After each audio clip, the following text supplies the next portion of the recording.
não quero pregar muito, eu quero ler. Quero ler um texto. Eu vou ler um trecho bem grande do texto bíblico. Eu queria que... Porque isso me impactou muito, muito. Tem me impactado há um tempo. Eu estou namorando esse texto há um tempo, sabe? Então, o que eu vou fazer? Eu vou pedir para vocês abrirem a Bíblia, ou acessar no seu aplicativo, em Apocalipse capítulo 4. E a gente vai começar a fazer uma leitura dirigida. É isso que eu queria fazer hoje. Uma leitura dirigida. Você abra aí o texto e a gente daqui a pouco vai começar a acessar esse texto. Mas antes eu queria falar sobre deriva, estar à deriva. O que é estar à deriva? Estar à deriva é estar à mercê das forças da natureza. Estar à deriva é estar à mercê da dispensação do tempo, da história, de tal forma que, inclusive, a gente não consegue direcionar, dar cabo às nossas ações, não. Estar à deriva é literalmente estar à mercê de algo que é maior que a gente, em que a gente não tem domínio. Pergunta, por que isso aconteceu comigo? Mas eu fiz tudo certo e parece que deu errado. Por que eu fiz tudo certo e não consegui chegar? Estar à deriva, à deriva. Pois nós estamos diante de uma realidade de um povo que estava à deriva. Sim, o livro de Apocalipse ele foi escrito por um povo que estava vivendo a sensação de que estava à deriva. Que não chegou onde imaginava chegar. Pessoal do som, se vocês puderem botar um pouquinho mais de retorno para mim, só para eu não precisar gritar. Que não chegou onde precisava chegar. Esse povo que recebeu o texto, esse povo que recebeu a aplicação do que aconteceu em Apocalipse. E a gente sabe, tem gente que tem medo de ler Apocalipse aí, né? Ou não é? Que negócio, aquelas figuras, aquelas imagens. Na verdade, Apocalipse é um livro de esperança. É o contrário. É um apocalipse.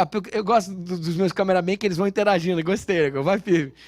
Sim, é isso aí, cara. É isso aí. Apocalipse, tá ligadão. Glória a Deus, esse menino é uma benção. Apocalipse é um livro de esperança e de consolo para um povo que estava passando por um período que vocês não têm noção. Eles estavam à deriva mesmo, exatamente. Para que a gente entenda esse contexto, vamos voltar um pouquinho na história. Apocalipse foi escrito na década de 90 depois de Cristo, entre 90 e 100. Entre 90 e 100, Apocalipse foi escrito. Vamos voltar na época de Cristo, quando Jesus estava entre nós. E quando Jesus estava vivo, ele vinha e ele fazia claramente milagres e sinais de que o reino de Deus tinha chegado. Então era fácil não estar à deriva, era fácil ter direcionamento, era fácil saber para onde caminhar, eles tinham um prumo, eles tinham um rumo. Mas algo aconteceu, ele morre. E quando morre naqueles 3 dias, talvez foram os 3 dias mais longos dos discípulos, mais longos daqueles 12 que estavam com ele, eles se escondem com medo de tudo, com medo da vida, e eles começam a questionar, será que o Cristo estabelece o reino? É Jesus o Cristo? Será que Cristo é Deus? Mas não é possível, tudo que experimentamos, tudo que ele fez de milagres, até que no 3º dia eclode uma alegria tamanha com aqueles discípulos e com todo o povo de Cristo, com os do caminho, uma alegria eclode porque Cristo que estava morto ressuscitou. E quando Jesus ressuscitou, algo lindo aconteceu, a esperança de vida, o barco que estava à deriva das dispensações de vento e marés, ele ganha uma nau para ancorar. Ele ganha um abrigo para ancorar, para estar seguro. Bom, aqueles discípulos começaram a viver algo incrível. Pouco tempo depois, o Espírito Santo de Deus é derramado. E quando o Espírito é derramado, os apóstolos começam a partir daí a fazer sinais e maravilhas. Pois agora, sim, Cristo tinha ressuscitado. Realmente ele era Deus. E ele era Deus e deixou nos apóstolos e até hoje em nós o Espírito de Deus, quem Deus é. E através disso, muitos sinais e maravilhas começaram a ser feitos. E o evangelho começou a se espalhar. Só em Pentecostes foram milhares milhares de pessoas, e a partir dali foram 5.000 pessoas, mais um texto à frente, e depois dali um outro texto em Atos começa a narrar dizendo que já era uma multidão que não se podia contar. Aleluia! Cristo está vivo em nós. E o povo se alegrou, e o povo celebrou, mas logo depois, a partir dali, começou uma perseguição aguçada ao povo cristão. Uma perseguição aguda, e os cristãos começaram a fugir de Jerusalém, e eles começaram a ir para a diáspora, para a Palestina, eles se espalharam por todos aqueles lugares ali, com medo de Roma, porque Roma começou a persegui-los, e a perseguição foi muito intensa. Um pouco mais à frente, em 48, a biblioteca de Alexandria é queimada, por causa de uma insurreição, inclusive entre os romanos. E a consequência disso é que eles não tinham quem culpar. O imperador culpa quem? Os cristãos. E quando o imperador culpa os cristãos, o que começa a acontecer ali é uma perseguição ainda mais ferrenha. Eles trocaram esperança, alegria por um mar de sangue, que foi o que aconteceu. Os cristãos estavam dominados pelo medo, dominados pela morte. Eles parecem que tinham uma marca na sua testa que não era o sangue do cordeiro, mas uma marca na sua testa dizendo assim: me matem. E era isso que os cristãos estavam passando. Você pensa que parou aí? De jeito nenhum. Nero assume o poder. Isso foi em 54 depois de Cristo. E aí a crise fica ainda maior, o império entra em crise e começa uma perseguição ainda mais feroz. Parecia que se o tempo não fosse abreviado, o cristianismo acabaria. É diferente pensarmos em crise hoje, que já temos camadas culturais que nos ensinaram e viveram o poder de Deus, viveram a presença de Deus. Nós estamos falando de um cristianismo embrionário, que acabou de começar, que não existe. Existiam alguns textos que circulavam, os textos que nós lemos hoje existiam, mas era tudo muito novo, era tudo muito embrionário, as reflexões teológicas ainda estavam no começo, aquele povo estava muito fragilizado. E o tal do reino de Deus? Será que Jesus era Cristo? Será que não passou de uma balela ou de uma palavra de motivação qualquer? Bom, as expectativas eram duvidosas. E aí, mais especificamente em 70, Tito, o imperador de Roma, entra em Jerusalém e entra em Israel e destrói tudo. Mas é tudo mesmo. A ponto do judaísmo quase sucumbir. E se não fosse pela seita dos fariseus, que articulava essa religião fora do templo, porque qualquer judeu precisa do templo para a sua religião acontecer, menos os fariseus. Inclusive foi a religião que até perdurou depois disso, depois da destruição do templo. Porque Tito chegou e arrancou todo mundo de lá, inclusive destruiu o templo. A única seita judaica que prevaleceu foram os judeus, que hoje são os fariseus, que hoje são os judeus ortodoxos.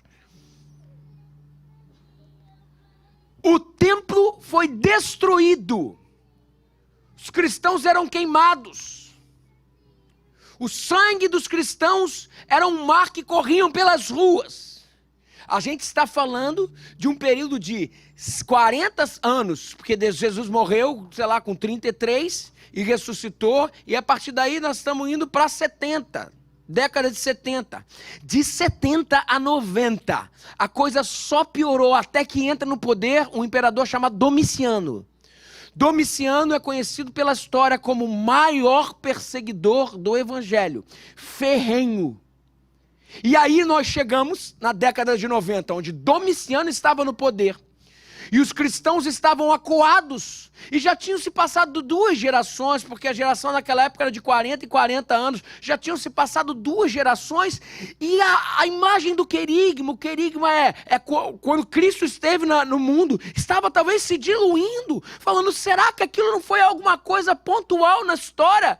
Será que Deus está no trono? Será que Deus está no trono? Pois é nesse contexto. Agora a gente vai começar. Agora, imaginem os cristãos que viveram nessa época.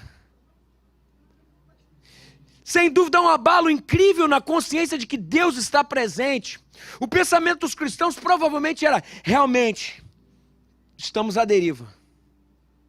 Realmente, o último apaga a luz. E nesse contexto caótico, gente, João, exilado na ilha de Patmos, recebe uma visão, a partir do capítulo 4, que a gente vai começar a ler. João é levado aos céus, uma porta se abre, e Deus mostra como que a história era vista sob a perspectiva do trono, sob a perspectiva de Deus. E Deus dizendo: ei João, sobe aqui, porque você precisa enxergar, não da sua realidade de baixo para cima, você precisa enxergar sob a minha perspectiva, é de cima para baixo, você precisa enxergar como eu enxergo.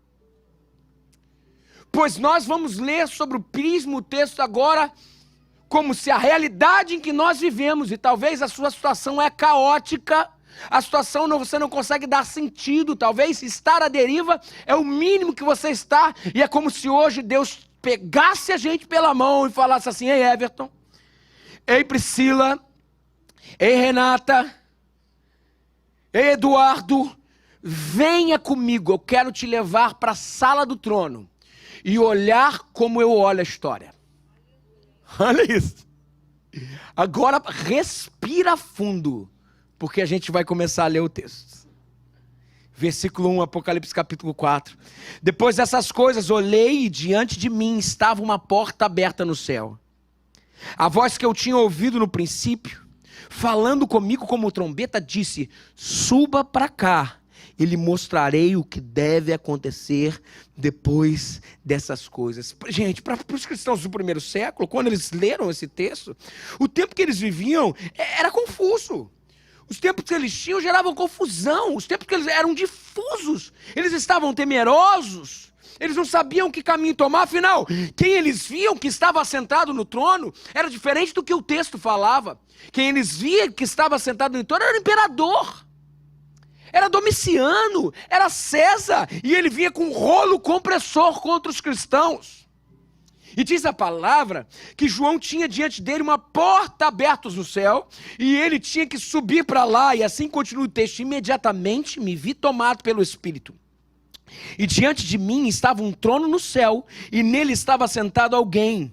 E aquele que estava sentado era de aspecto semelhante a jaspe e sardônio. Um arco-íris parecendo uma esmeralda circundava o trono. Preste atenção, a Bíblia nos convida aqui, diante desse cenário caótico, a vermos as coisas do ponto de vista de Deus. E diante disso, João se vê tomado pelo Espírito, e ele vê o trono do céu e alguém que está assentado no trono. Alguém que está sentado no trono, e ele entende claramente que quem está sentado no trono não é o imperador de Roma, mas o Senhor Deus, Pai de Jesus Cristo, nosso Senhor. E Deus está falando para esse povo: o império romano não é o Senhor, e César não é rei coisa nenhuma. O trono não está vazio, Deus está no trono. E o texto continua, olha que coisa linda. Ao redor do qual estavam outros 24 anciãos. E assentados neles havia 24 anciãos. Desculpa, ao redor estavam outros 24 tronos, e assentados neles estavam 24 anciãos. Eles estavam vestidos de branco e tinham na cabeça coroas de ouro. João enxergava a realidade, e o que ele vê? Ele vê 24 tronos e 24 anciãos com coroas de ouro. Claro que a gente sabe que a linguagem de João é uma linguagem extremamente simbólica, porque eles estavam passando por um momento de perseguição. Então, se eles não decodificassem a mensagem, eles poderiam ser pegos, inclusive presos e mortos. Então é uma linguagem simbólica, sim. E o que o povo entendeu com esse texto? No trono, sob a perspectiva de Deus olhar a história, tinha um trono que estava cheio, mas ao redor, que tinha alguém no trono, e ao redor tinham 24 anciãos.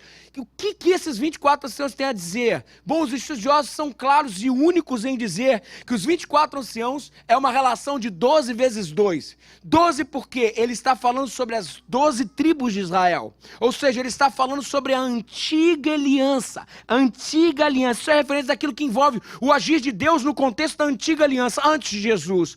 Mas é 12 vezes 2. O segundo 12, ele está falando sobre a perspectiva da nova aliança, os 12 apóstolos. Ou seja, aquilo que envolve o agir de Deus no contexto da segunda aliança. E 12 é um número diferente, porque 12 é 3 vezes 4. Calma, gente, não é matemática. Calma, calma.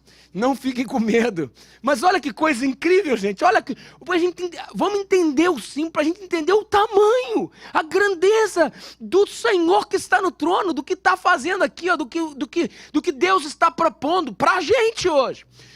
12 é 3 vezes 4, e 3 e 4 tem a ver com, é sabido pelos judeus, dos 4 cantos da terra, a Trindade governa. 3 vezes 4. E o que nós entendemos com os 24 anciãos se prostrando diante do trono de Deus? Os 24 anciãos falam a respeito da realidade do povo de Deus na história.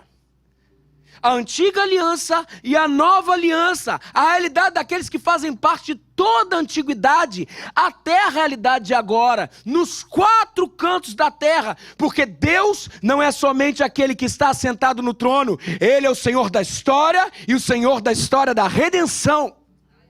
Olha que lindo, gente, que lindo. E o versículo 6 continua no centro. No centro, ao redor do trono, havia 4 seres viventes cobertos de olhos, tanto na frente como atrás. É muito olho. E a pergunta que eu faço para vocês é: qual que é a mensagem de Deus aqui? Ter muito olho é quem vê demais. Ele está se remetendo à onisciência de Deus. E o povo que estava sofrido.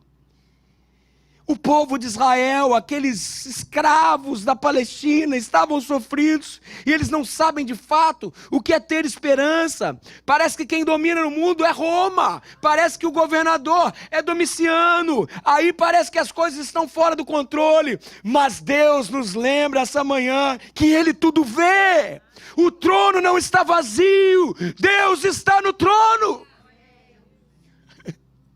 E o versículo 7 continua: o primeiro ser parecia um leão, o segundo parecia um boi, o terceiro tinha rosto como de homem, o quarto parecia uma águia quando em voo. Ou seja, aqui se remete à questão da criação. Por quê? Porque são os 4 ambientes onde nós vemos a totalidade da criação de Deus na experiência que envolve os seres que foram criados por Ele. Primeiro, parecia com o homem, ou seja, é o mais importante que rege a criação. O segundo, parecia como leão, porque rege a selva. O terceiro, parecia com boi, porque o mais poderoso do que são os animais domesticáveis. E o último, parecia com águia, por quê? Porque é a mais poderosa dos que voam. Essa ideia nos mostra que Deus é o Senhor de toda a criação. Ele é o Senhor de tudo, ou seja, não precisamos nos preocupar. O Senhor é dono de tudo, Ele tem tudo no controle das suas mãos, Ele não perdeu o controle, Ele é o Senhor da igreja. Deus está olhando para o nosso problema e está dizendo isso: eu resolvo em 2 minutos. 2 minutos. Eu tive a oportunidade de pregar no Japão. E eu passei no Japão 1 mês e pouco. E eu tinha a oportunidade de ir num congresso de missões no Japão. Gente, vocês não têm noção do que foi aquilo. Aquele bando de gente de olhinho puxado. Eu estava conversando com a Renatinha ontem aqui. Mas não era só do Japão. O Japão foi uma terra onde a perseguição do evangelho foi muito ferrenha. Cristãos morreram demais lá. E não só tinha gente do Japão, tinha gente da Palestina, do Oriente Médio, da África, onde países eram perseguidos. E todos estavam com suas mãos levantadas, joelho no chão, choravam e cantavam: Santo, Santo, Santo é o Senhor. Muitos talvez diriam assim: nunca o evangelho vai chegar nesses povos. Mas, meu querido irmão, o evangelho é poder de Deus e chega quando o Espírito sopra, porque Deus é o Senhor da história. Ele tem o controle, Ele tem o domínio. O trono não está vazio, Deus está no trono. Ele é o Senhor da história. E nós estamos olhando para escravos da Palestina, que acreditavam em Cristo como Deus, e Ele era todo poderoso, mas já há quase um século sofriam, porque quem governava aparentemente era o imperador, quem governava aparentemente eram os príncipes romanos. E aí esse texto chega na mão deles, que o próprio Deus mandou por João, e ele continua. Para esses seres viventes, versículo 8, cada um deles tinha 6 asas e era cheio de olhos, tanto ao redor como por baixo das asas. Dia e noite repetem, sem cessar, agora repetem: Santo, Santo, Santo é o Senhor, o Deus Todo-Poderoso, que era, que é e que há de vir.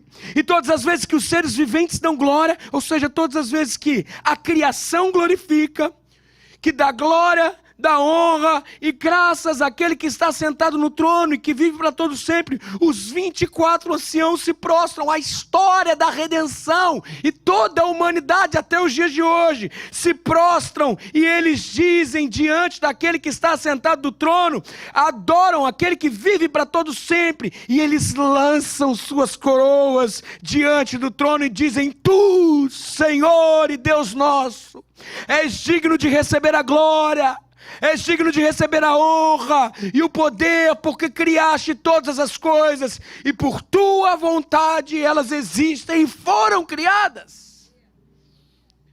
Meu Deus, olha que figura o Senhor está nos colocando aqui. Isso aqui é espetacular.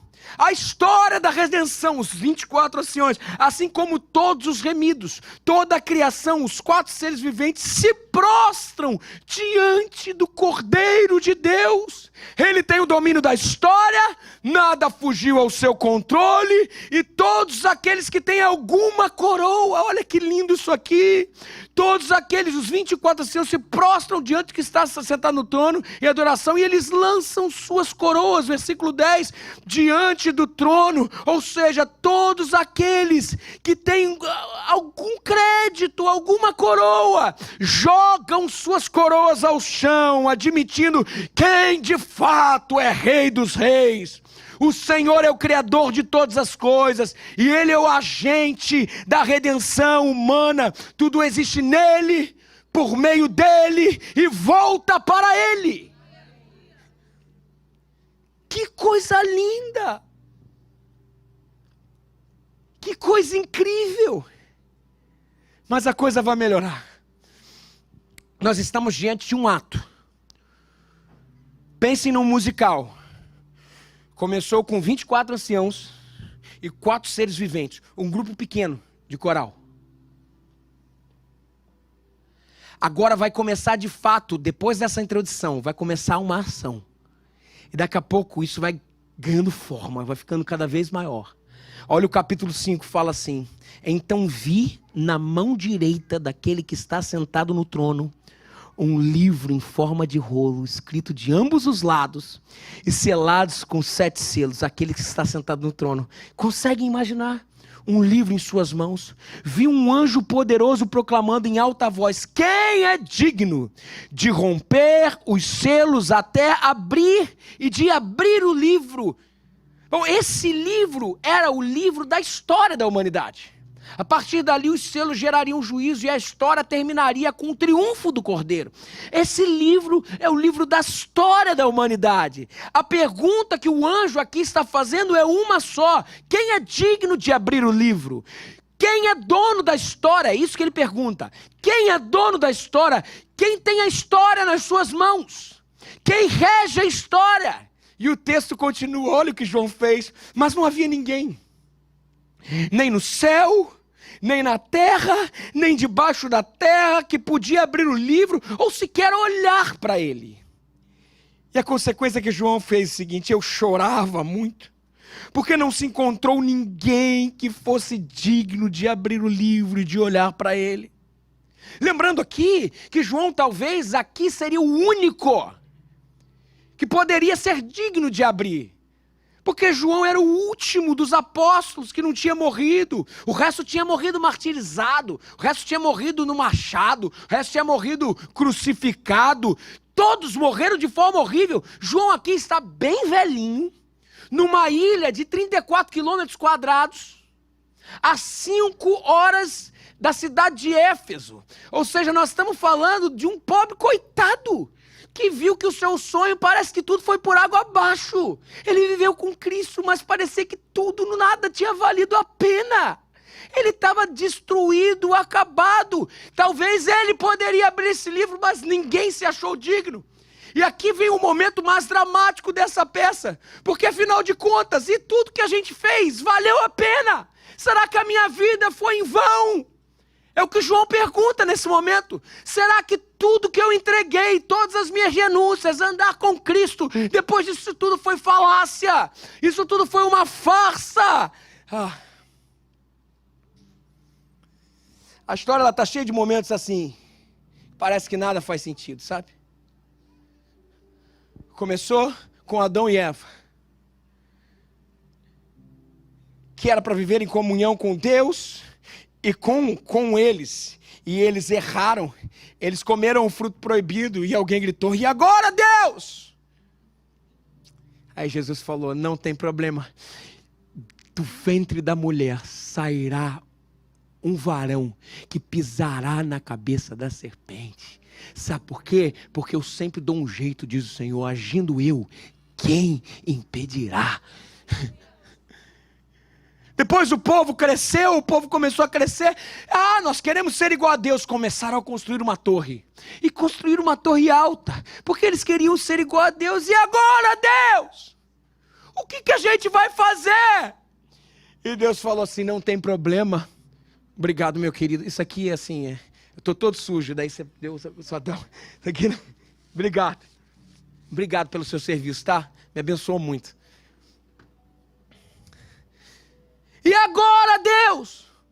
O que você vai fazer? Não tem problema, eu confundo as línguas, porque eu tenho uma aliança para essa nação, para essa sociedade. Eu tenho uma aliança para o meu povo. E eu vou fazer nascer daquele que eu quis, daquele que eu sonhei. Eu vou fazer nascer dali pai de grande nação. E promete a Abraão. Sabe o que acontece? Abraão, a partir daí, começa ele e Sara em direção a ter um filho. E o que Sara era? Sara era estéril. Sabe qual foi a consequência disso? Alguém perguntou: e agora, Deus, o que vai fazer? Meu querido, o que é abrir um ventre para o Deus que fez tudo? Para um Deus que criou todas as coisas. E Sara riu, mas Deus deu um filho. Esse filho se chamou Isaac. E o que aconteceu a partir dali? Ele começou a casar, ele namorou e casou com Rebeca. E o que Rebeca era? Ou famíliazinha para ter mulher estéril. Qual é o problema? E adora Deus, o que fazer? Não tem problema, eu abro a sua matriz, porque agindo eu, quem impedirá? E assim Jacó veio ao mundo e ele casou com Raquel. E Raquel era estéril. É uma ironia de Deus, sabe por quê? Porque a gente tem que entender isso, gente. Diante do trono agora estão os 4 seres viventes, que é a criação. Os 4 seres viventes é tudo que Deus criou. É o firmamento. E eles se prostram diante do Cordeiro. Ou seja, não há nada que Deus não tenha o domínio. E aí chega Jesus. E começam os milagres. E aí chega Jesus. E começa o reino de Deus a ser estabelecido. Agora agora é a redenção. O reino de Deus chegou. É a redenção do Cordeiro. Aleluia. E ele foi preso. E agora, Deus? Não tem problema. Ele foi julgado culpado. E agora Deus, ele vai morrer? Não tem problema. Pregaram na cruz, como é que vai ser? É o nosso rei pregar, não tem problema. Morreu. Deus, ele morreu. E agora? E Deus nos fala essa manhã, como falou lá atrás, não tem problema, a morte não é párea para mim, porque eu agindo, quem vai impedir? Não para aí a história. E começa o que eu comecei no início a falar. Perseguição atrás de perseguição, atrás de perseguição, atrás de perseguição. E agora João está aqui na ilha de Patmos. E não seria diferente, sabe por quê? Alguém perguntaria, e agora Deus? O próprio João perguntaria, e agora Deus? Domiciano está acabando com os cristãos. Estamos sendo dizimados. E agora, Senhor? Não há ninguém para abrir o livro. A história está sem rumo. Não tem domínio. Versículo 5. Oh, que texto lindo. Ele responde, então um dos anciãos me disse, não chore. Eis que o leão da tribo de Judá, a raiz de Davi, venceu para abrir o livro e os 7 selos. Glória a Deus! Porque nesse contexto, onde a gente não sabe quem de fato domina, onde está todo o controle fugindo, quem é que pode nos orientar? A palavra de Deus revela que esse que venceu é a raiz de Davi, é o leão de Judá, é ele quem tem todo o poder, quem tem toda a força e condição de dar sentido à vida. E depois disso, você pensa que acabou? Olha que espetacular isso aqui, gente. Depois disso, que texto lindo. O versículo 5 fala... Versículo 6, eu vou ler do 5. Então um dos anciãos me disse, não chore, eis que o leão da tribo de Judá, a raiz de Davi venceu para abrir o livro e os 7 selos. E o versículo 6, então eu vi um cordeiro. Então eu vi um cordeiro que parecia ter estado morto, de pé, no centro do trono, cercado pelos 4 seres viventes e pelos anciãos, e ele tinha 7 chifres e 7 olhos, que são os 7 Espíritos de Deus enviados a toda a terra. Atenção ao texto no versículo 5. Então o ancião me disse, não chore, é o leão que estava vindo, não era o cordeiro. O leão da tribo de Judá, a raiz de Davi, venceu para abrir o livro. E versículo 6 fala, então eu vi um cordeiro. Chamaram a atenção para o leão. Quando João vira o cordeiro, o leão era o cordeiro. Sabe aquele leão de Judá? Então, ele é o cordeiro que foi morto. O leão vira cordeiro. O reino divino surge daquilo que é mais desprezível, gente. Daquilo que é mais improvável. Então chega João e diz, Deus vai começar agora o juízo. É agora, gente. Os selos vão ser desatados. A história está na mão do leão. Mas daí vem o cordeiro. E talvez venha João, depois que vê isso, e fala assim, ei César, pode esperar. A tua hora vai chegar. César, pode esperar. A tua hora vai chegar. E o povo já fica alerta. Opa, é agora, vamos pegar nas armas. É agora, nós vamos destronar César. É agora, a gente vai contra o Império Romano. E todo mundo já começa a se mobilizar para a guerra. Mas tem um porém. Eu olhei, era o leão vindo, mas quando João olha, eis que vem o cordeiro. Quem vem julgar não é o leão, quem vem julgar é o cordeiro. O cântico que nós estamos escutando aqui no céu é outro. Não é o cântico da revanche, não é o cântico da vingança, não é o cântico da opressão do mais forte, não é o cântico da imposição da vontade dos mais poderosos, não é. É o cântico da reconciliação, é o cântico da paz, é o cântico de novos céus e nova terra. E o bilhetinho de César? Alguém pergunta, ei César, pode esperar, a sua hora vai chegar. E aí, pode mandar? Até pode mandar, Mas a gente pode falar assim também: ei, César Augusto, pode esperar, a tua hora vai chegar, o sangue do Cordeiro vai te alcançar, o Cordeiro vai te perdoar. Ei, opressor, pode esperar, a tua hora vai chegar, e você vai cair de joelhos e declarar: Jesus Cristo é o Senhor.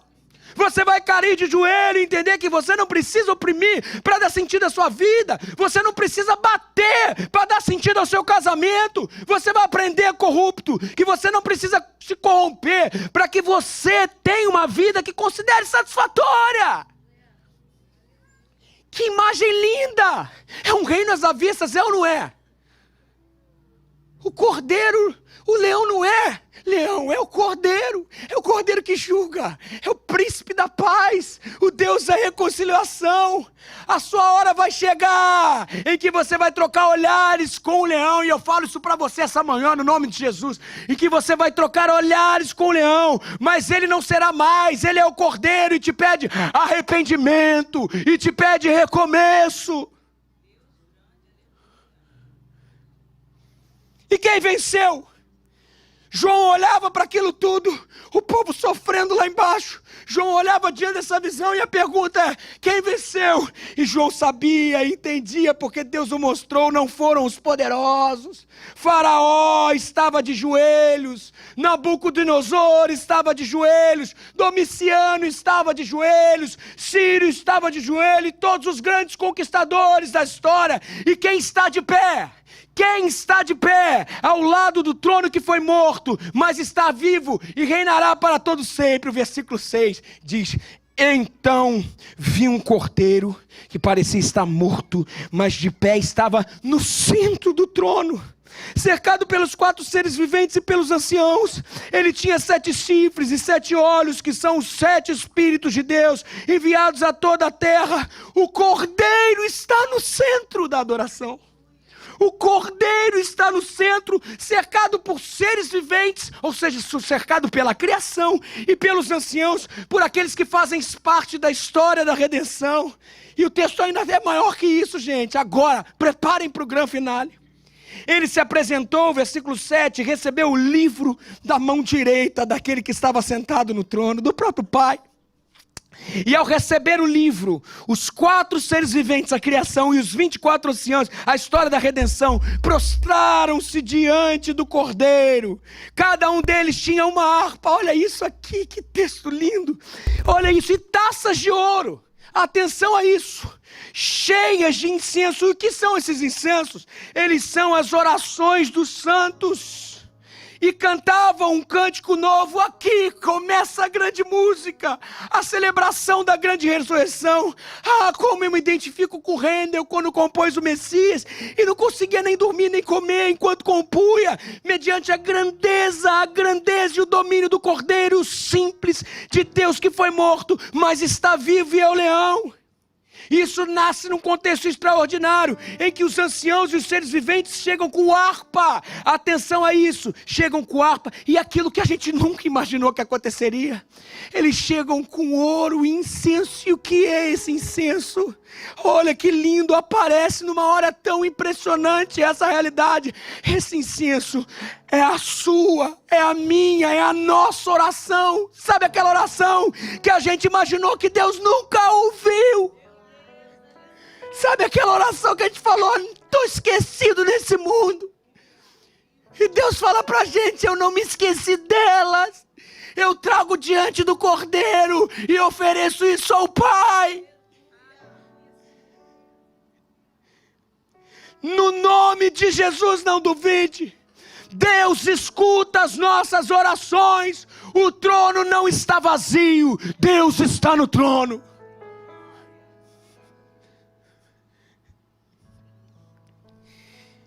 E eles cantavam um cântico novo, versículo 9.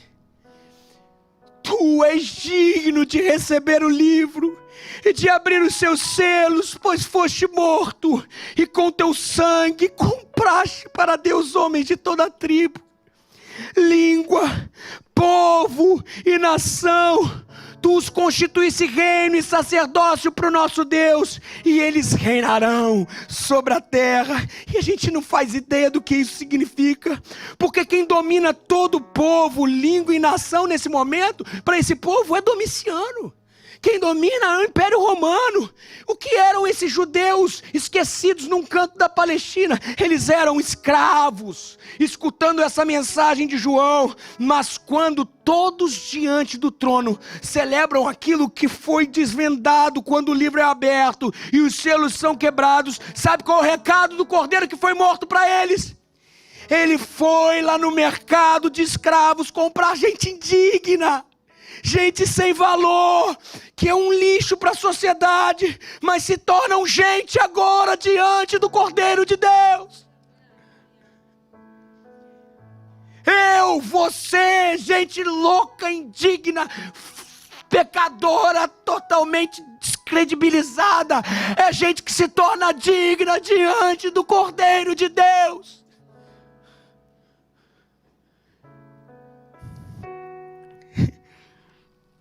Então olhei e ouvi a voz de muitos anjos.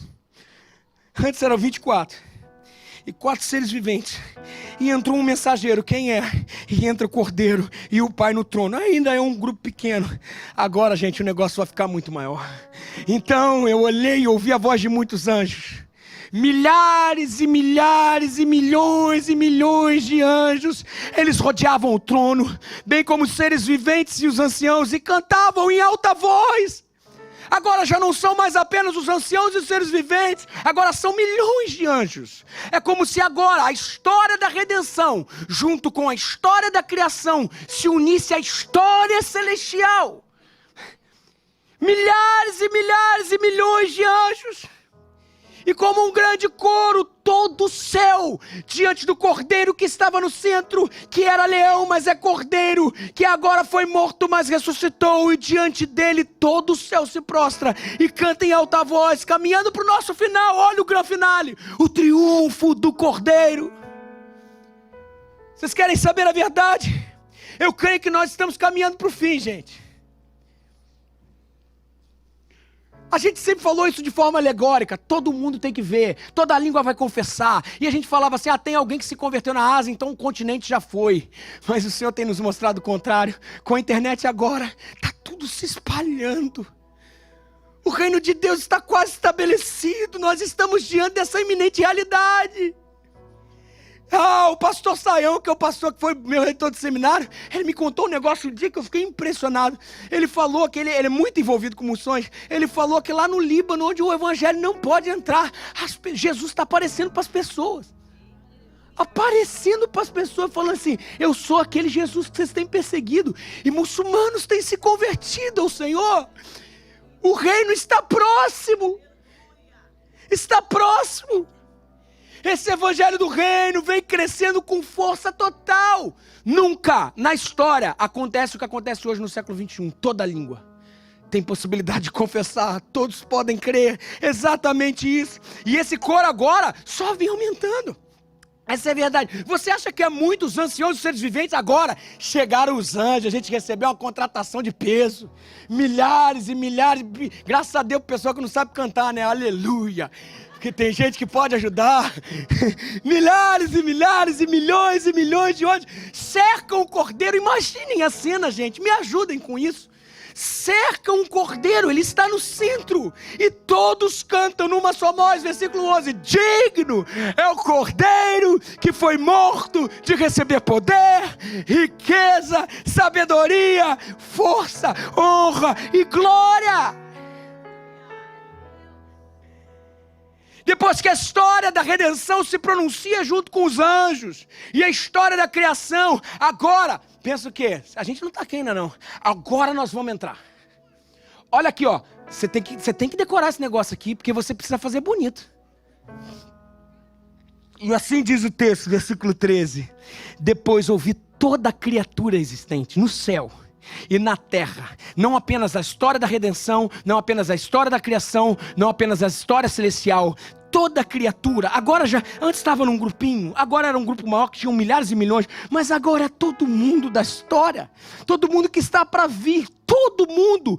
Ouvi toda criatura existente no céu, na terra, debaixo da terra e no mar, e tudo que neles há, e diziam: aquele que está sentado no trono e ao Cordeiro sejam o louvor, a honra, a glória, o poder para todos sempre. E os 4 seres viventes disseram amém, e os anciãos prostraram-se e o adoraram, e todos adoraram o Senhor. Por quê? Porque Deus continua no trono, o trono não está vazio. Algumas coisas, aplicações rápidas que eu quero fazer. Primeira coisa que a gente tem que entender: o maior inimigo da grande adoração do Cordeiro sou eu e você. A gente no meio do caminho presta atenção demais aos nossos temores e ansiedade, e esquece que o trono não está vazio, Deus continua no trono. E o convite de Deus hoje para mim e para você é: abra no nome de Jesus a sua visão e olha a sua vida, olha a sua história, olha as suas incongruências, olha as suas expectativas sob a perspectiva da revelação de Deus. Ele te chama para subir essa dimensão do trono hoje e olhar a vida como ela tem que ser olhada. A visão do céu é um Cordeiro que venceu e reinaremos com Ele eternamente. Aí o texto de Apocalipse passa, e no final do texto acontece a redenção do Cordeiro. E é isso que eu quero ler para vocês agora, 21 capítulo, e o versículo é 1. Então vi. João, cara, imagina João deve ter voltado, né? Então vi um novo céu e uma nova terra. Pois o primeiro céu e a primeira terra tinham passado. Sabe qual é o primeiro céu e a primeira terra? É o Império Romano. É o povo totalmente julgado. É o povo de Israel escravizado. O primeiro já tinha passado. E o mar já não existia. Agora eu vejo um novo céu, uma nova terra. E a primeira coisa que eu vejo é a cidade santa, a nova Jerusalém, que descia do céu da parte de Deus, preparada como uma noiva adornada para o seu marido. Ouvi uma forte voz que vinha do trono e dizia: agora o tabernáculo de Deus está com os homens, com os quais ele viverá. Eles serão os seus povos. O próprio Deus estará com ele e será o seu Deus. Eu friso isso que já vale para agora. E ele enxugará dos seus olhos toda lágrima. Não haverá mais morte. Não haverá mais tristeza, nem choro, nem dor, pois a antiga ordem já passou. Roma, Domiciano não governam. É Deus que está no trono. Aquele que estava sentado no trono disse: eu estou fazendo agora coisas novas. E acrescentou: escreva isso, pois essas palavras são verdadeiras e dignas de confiança. Disse-me ainda: está feito. Eu sou o alfa e o ômega, o princípio e o fim. A quem tiver sede darei de beber gratuitamente da fonte da água da vida. E o vencedor herdará tudo isso. E eu serei seu Deus, e ele será o meu filho, e ele enxugará dos seus olhos toda lágrima. No nome de Jesus, abra a sua visão e olha a sua vida, a sua história, as suas frustrações sob a perspectiva da revelação de Deus. O trono de Deus não está vazio, ele continua no trono, ele continua reinando. Você não está à deriva.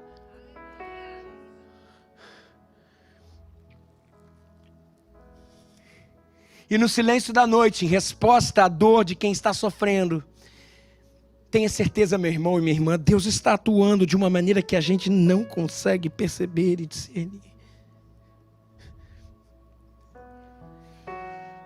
Hoje é como se nós, Joões do século 21, pudéssemos ser pegos pela mão do Senhor e falar: cara, tira o seu olho da terra e passa a olhar como eu olho. Você pode.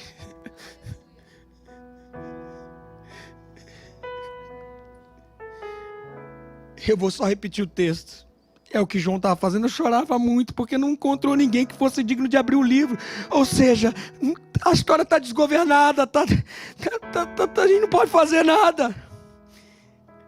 Mas então um dos anciãos me disse: não chore, eis que o leão da tribo de Judá e raiz de Davi venceu para abrir o livro e os 7 selos. E então eu vi um cordeiro, não é mais leão, é cordeiro, porque ele julga através de reconciliação, amor e paz, que parecia ter estado morto, de pé no centro do trono, cercado pelos 4 seres viventes e pelos anciãos, e cantavam em alta voz: digno é o cordeiro que foi morto de receber poder, riqueza, sabedoria, força, honra, glória e louvor. E não termina aí. Depois disso, ouvi todas as criaturas existentes no céu, na terra, debaixo da terra e no mar, e tudo que neles há, que diziam: aquele que está sentado no trono e ao cordeiro sejam o louvor, a honra, a glória e o poder para todos sempre. No nome de Jesus, meu querido, entenda: Deus está atuando. O trono do Senhor não está vazio, Ele continua no trono. Digno é o Cordeiro de Deus que foi morto, que era, que é e que há de vir. Digno é o leão, que na verdade é o Cordeiro, porque reina com graça e amor. Digno é aquele que julgará o mundo, mas todos aqueles que foram lavados no sangue do Cordeiro não apenas ficarão à direita, mas subirão com ele e viverão de gozo e plena paz.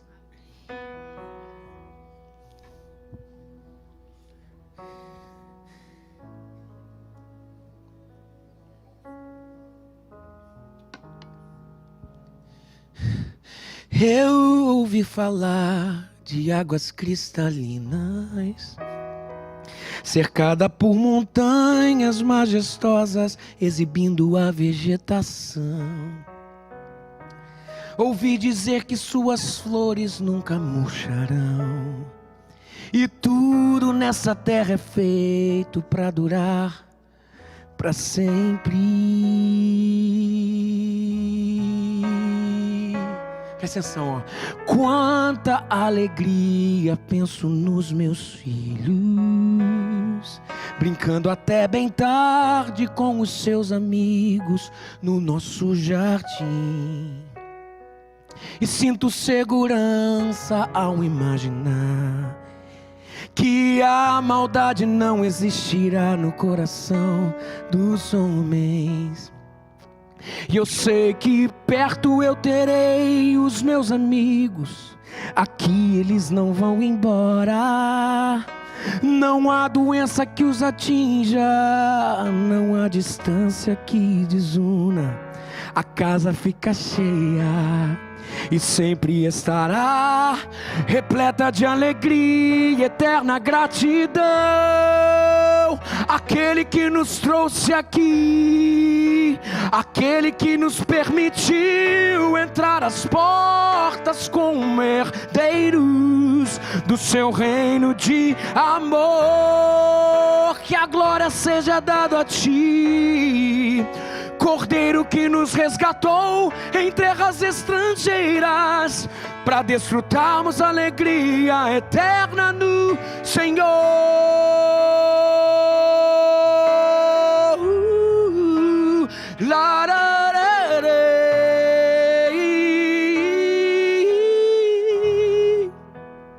Atenção.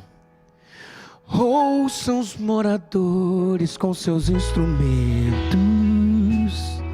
tocando com vontade, cantam a mais bela música que eu já ouvi. Suas poesias não carregam mais a dor, saudade é palavra arrancada dos seus corações. Hoje cantam plenitude de amor, louvores ao bondoso Deus, resumem a canção. Digno é o Cordeiro de Deus, sobre a morte vencedor, nos devolve a nossa bela história História de amor, digno é o autor da nossa vida. A Ele nossa eterna gratidão, a nossa eterna gratidão. E perto eu terei os meus amigos, aqui eles não vão embora. Não há doença que atinja, não há distância que desuna. A casa fica cheia e sempre estará repleta de alegria, eterna gratidão. Aquele que nos trouxe aqui, aquele que nos permitiu entrar às portas como herdeiro de seu reino de amor. Que a glória seja dada a ti, Cordeiro que nos resgatou em terras estrangeiras, para desfrutarmos da alegria eterna no Senhor.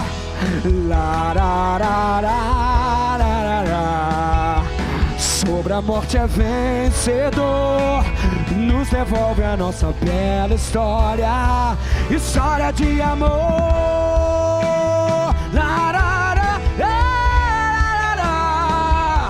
A Ele a nossa eterna gratidão, a nossa eterna gratidão.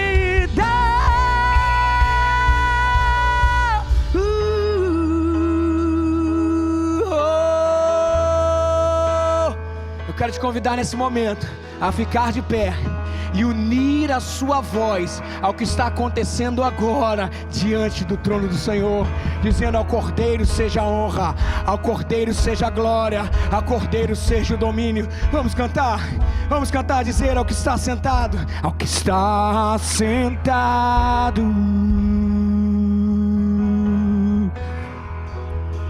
no trono,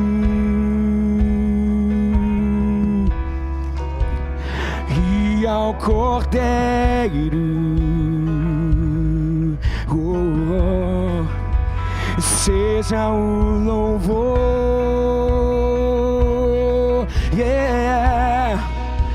seja a honra. Levante um altar de adoração a Ele, seja a glória e seja o domínio, pelos séculos dos séculos. Poderoso Deus, poderoso Deus,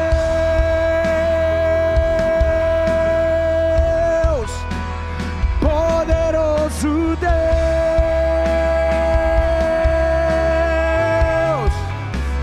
poderoso Deus. Aleluia! Minha alma anseia por ti, poderoso Deus, poderoso Deus,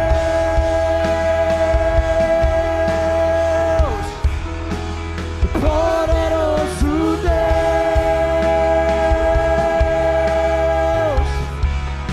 e poderoso Deus. Minha alma anseia por ti. Nós precisamos cantar isso de novo. Poderoso Deus, para sempre, sempre seja exaltado. Poderoso Deus,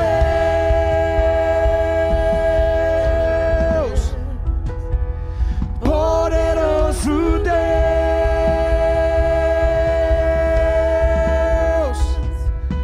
poderoso Deus. Minha alma anseia por ti. Você é convidado às bodas do Cordeiro essa manhã, a unir-se com a criação, a história da criação, a história da redenção, a unir-se com a história do que acontece celestialmente. Você é convidado a ser participante disso. e se lembrar que o leão que foi digno de abrir os selos e pegar o livro na mão, não é o leão, é o cordeiro. Sabe por quê? Porque ele é o Cordeiro de Deus, que tira o pecado da terra. Nós vamos celebrar agora o sangue vertido e o corpo vertido.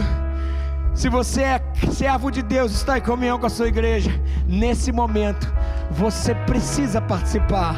Quando celebramos o Cordeiro e tomamos os elementos, mais uma vez nós lembramos que quem está entrando na sala do trono é o leão, mas não é o leão, é o Cordeiro. E esse Cordeiro pega a história da nossa vida em suas mãos. O que nós temos que fazer é simplesmente nos submetermos a Ele.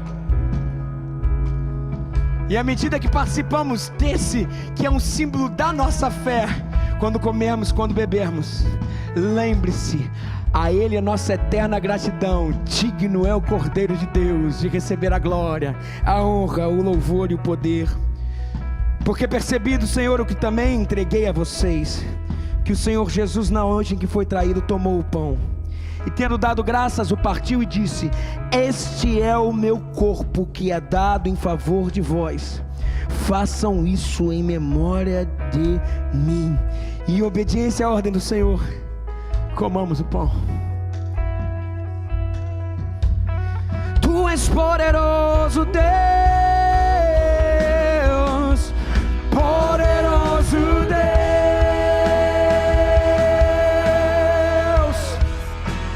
poderoso Deus,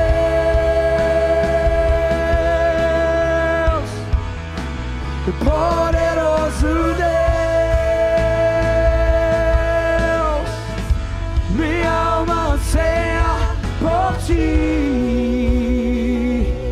Da mesma forma, depois de comer o pão, tomou o cálice e disse: esse cálice é a nova aliança do meu sangue, façam isso sempre que beberem, em memória de mim. Porque sempre que comerem desse pão e beberem desse cálice, vocês anunciam a morte do Senhor até que venha. E agora, Pai, o que vai acontecer não é problema, porque o Cordeiro de Deus morreu, mas ressuscitou ao terceiro dia. E agora, Pai, Roma domina, Israel, vamos ser dizimados, não é problema, porque o Cordeiro está no trono. E agora, Pai, o meu casamento está com dificuldade, não é problema, Ele é o seu noivo, Ele pode restaurar. E agora, Pai, recebi uma doença, e agora já era para mim, não é problema, eu sou a ressurreição e a vida. Todo aquele que crê em mim, ainda que esteja morto, viverá. E em obediência ao Senhor, bebamos o vinho.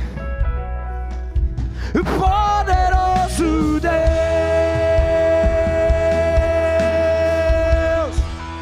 e poderoso Deus,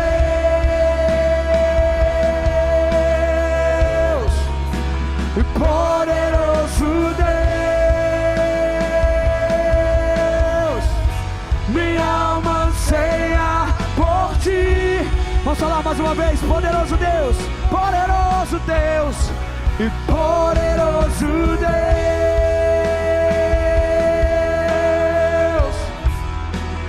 poderoso Deus,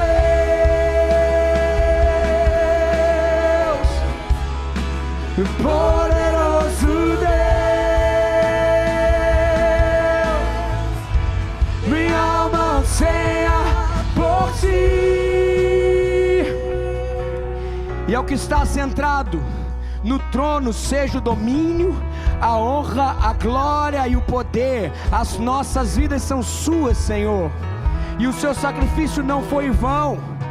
Digno é o Cordeiro de receber a glória, a honra, o poder e a majestade, porque tu criaste todas as coisas, a história da redenção está em suas mãos. Os anjos foram criados para ti e te adoram, e nós estamos aqui e nos unimos agora dizendo: digno é o Cordeiro que foi morto, mas ressuscitou. A nossa alma anseia por ti, de ti, em ti, para ti, voltam para ti todas as coisas.